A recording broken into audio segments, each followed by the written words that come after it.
नमस्कार, मैं नेहा स्वागत करती हूँ आपका मेरे चैनल में। तो हम बात कर रहे थे कि हमें किस तरह की लाइफ़स्टाइल आज के टाइम पर जीना चाहिए। तो जिस तरह से हम कोई भी चीज़ को प्रैक्टिकली करने से पहले उसकी थ्योरी को जानते हैं, उसी तरह से हम योग की थ्योरी को भी जानेंगे। तो मैंने आपसे कल बात की थी अष्टांग योग की, जिसमें से पहला सिद्धांत था यम का। यम में 5 चीज़ें आती हैं। आखिर ये यम है क्या? अहिंसा, सत्य, अस्तेय, ब्रह्मचर्य और अपरिग्रह, ये 5 चीज़ों से मिलकर बना है यम। सबसे पहले अहिंसा क्या है? अहिंसा अर्थात किसी पर हिंसा ना करना, किसी भी जीव पर हिंसा ना करना। आप लोगों ने देखा होगा जैन धर्म में किस तरह से पहले से ही मास्क लगाने का प्रचलन है कि जिससे कोई कीटाणु जीवाणु अंदर जाकर मर ना जाए। और हर चीज़ का इतना ध्यान रखा जाता है कि छोटे छोटे जीव भी हमारे पैरों के नीचे आकर मर ना जाए। बस यही तो अहिंसा है।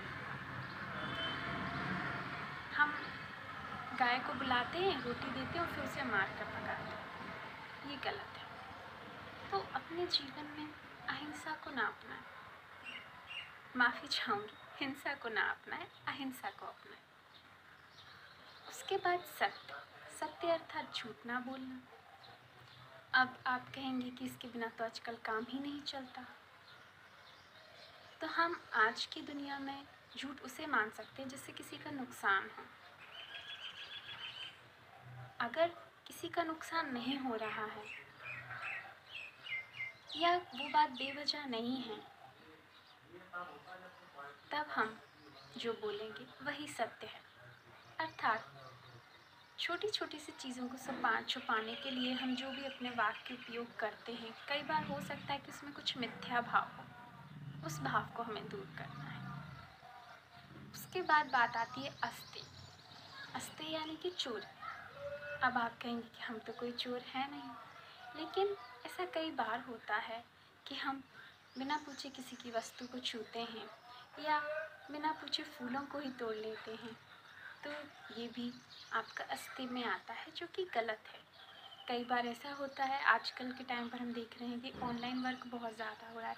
किसी ने कोई प्रेजेंटेशन तैयार किया और हमने उसका प्रेजेंटेशन ही ये बता कर के वहाँ प्रेजेंट कर दिया कि हमारा प्रेजेंटेशन है, तो ये है अस्तेय और ये चीज़ गलत है।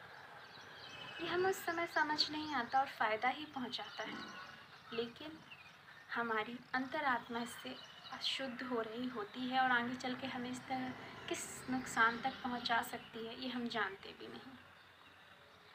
क्योंकि गीता में लिखा है, जैसा आप कर्म करेंगे वैसा ही आपको फल प्राप्त होगा। उसके बाद आती है बात ब्रह्मचर्य की। हमारा जीवन 4 आसनों में विभाजित है: ब्रह्मचर्य, गृहस्थ, वैराग्य, संन्यास। तो पहला हमारा जो आसन है वो ब्रह्मचर्य है। अब आप कहेंगे कि गृहस्थ में रहकर कैसे ब्रह्मचर्य को अपनाएं? तो जो हमें मिला है उसमें ही संतुष्ट रहना, उसका ही भोग करना, वो ब्रह्मचर्य के अंतर्गत ही आता है। और दूसरी बात, इसके अगली वाली बात यही है अपरिग्रह, अर्थात दूसरों की वस्तु पर नज़र ना डालना, चाहे वो कोई वस्तु हो या कोई व्यक्ति। हमारे आस पड़ोस में किसी व्यक्ति के पास कोई चीज़ है तो उसे देखकर ईर्ष्या ना करना, ये ना सोचना कि ये हमारी हो जाए। अगर उस चीज़ को हम पसंद करते हैं या अपने जीवन में चाहते हैं तो उसके लिए हमें कठोर श्रम करना होगा, और आज के समय पे सब कुछ संभव है। ये 5 चीज़ें हम एकदम से तो अपनी लाइफ में नहीं अपना सकते, लेकिन सबके लिए हम छोटे छोटे स्टेप्स ले सकते हैं। जैसे जीवों पर हिंसा ना करना, जानबूझ करके किसी को मारना नहीं। हाँ, अनजाने में हमसे कभी कुछ हो जाता है तो वो बात अलग है। बेवजह झूठ ना बोलना, बिना पूछे किसी की चीज़ ना छूना, ब्रह्मचर्य का पालन करना और अपरिग्रह अर्थात जो हमारे पास है उसमें संतुष्ट रहना या जो हम चाहते हैं उसके लिए परिश्रम करना।